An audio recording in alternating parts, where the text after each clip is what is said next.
Weather update tayo sa lagay ng panahon ngayong araw po ng September 11, 2023. May low pressure area po sa loob po ng ating Philippine Area of Responsibility na posible po ay makaapekto po ito sa Luzon at sa sunod na mga araw. Yan po ay nasa bahagi po ng Luzon.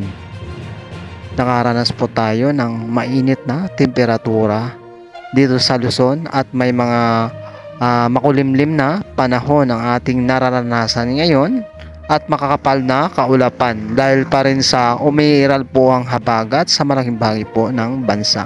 Ang southwest monsoon naman ay umiiral pa rin po sa malaking bahagi po ng Visayas at Mindanao.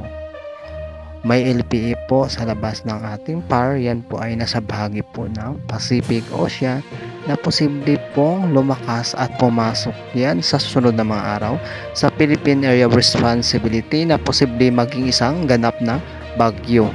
Sa ngayon po, ilang bahagi po ng bansa ay nakakaranas po ng masungit at malinsangan na panahon. Huwag kalimutan mag-subscribe sa aking YouTube channel para sa updates. Maraming salamat po sa inyong panonood.